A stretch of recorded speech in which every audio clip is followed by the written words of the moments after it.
अल्हम्दुलिल्लाहि व कफ़ा व सलामुन अलल मुरसलीन वल्हम्दुलिल्लाहि रब्बिल आलमीन। रब्बी इश्रह ली सदरी व यस्सिर ली अमरी वहलुल उक़दतम मिन लिसानी यफ़क़हू क़ौली। मेरे दोस्तों, आज की इस वीडियो में हम डार्विन के नज़रिया इर्तिका पर बहस करेंगे। डार्विन ने 1859 में नज़रिया इर्तिका जो था उसको पेश किया।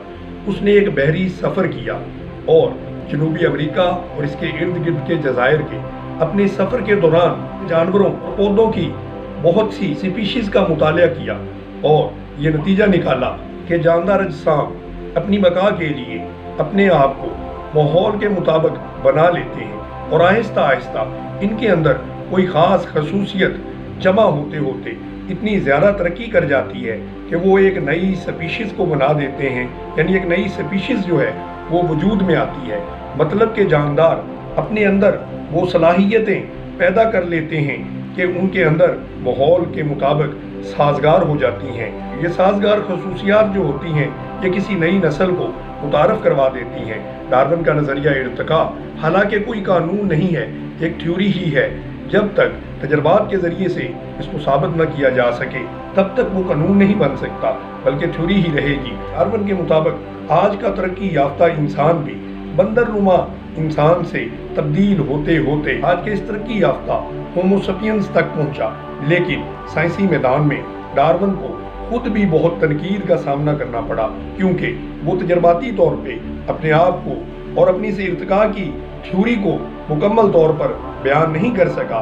मसलन अपनी मर्जी की खसूसियात जानदार अगली नस्लों को मुंतकिल नहीं कर सकते। इर्तिका के अब तक जितने भी नज़रियात पेश किए जा चुके हैं या उन पर जो काम हुआ है, इनके बारे में काम का इन्हसार जानदारों में पाए जाने वाली मुश्तरक खसूसियात और मुशाहबतों पर है, या तरकीबी ममासलतें जो जानदारों के अंदर पाई जाती हैं। ये तमाम ममासलतें मुख्तलिफ साइंसी तहकीकात से साबित हुई, जबकि कुरान करीम में 14 सदियाँ पहले सूरह इनाम की आयत 36 में बयान फरमाया गया है कि जानवरों और इंसानों के माबैन ममासलतों को बयान कर चुका है। चार्ल्स डार्विन के मुताबिक जो इंसान बंदरनुमा हैवान से इंसान की तरफ इर्तिका पजीर हुआ, इसका ना तो कोई सबूत कुरान में है और ना ही साइंस इसको तस्लीम कर सकी। लेकिन मगरब में इसको नज़रिए के बजाय कानून की नज़र से देखा जाता है और इसकी बाकायदा तालीम दी जाती है, जैसे ये नज़रिए की बजाय एक तस्लीम शुदा साइंसी फैक्ट हो। हालांकि नामवर बायोलॉजिस्ट्स और माहिरीन हैवानात जिनमें Jeremy Rifkin, C.H. Waddington, Paul Gray, Stephen J. Gould शामिल हैं, इर्तिका के हामियों पर उन्होंने बहुत ही ज़्यादा तनकीद की है और ये वाज़ह किया है कि इस नज़रिया के पीछे कोई भी साइंसी सबूत नाकाफ़ी है। डार्विन पर किया जाने वाला एक और बहुत बड़ा एतराज़ बेदीनी और मादियत है, क्योंकि माफूकल फितरत ताकत को बरतरफ करके ये तसव्वुर कर लिया जाए कि स्पीशीज़ अज खुद वजूद में आई हैं और इनके पीछे कोई भी ताकत नहीं है और जानदारों के बनने वाली अशकार और सूरतें इर्तिका ही की वजह से है, ना कि इसके पीछे कोई खालक का तसव्वुर है, तो ये खुल्लम खुल्ला गुमराही और बेदीनी ही होगी। डार्विन के मुताबिक सिर्फ वसाइल और माहौल ताकतवर के वजूद के कायल हैं, यानी जो बका की जिद्दोजहद में ज़्यादा बेहतर खसाइस रखता हो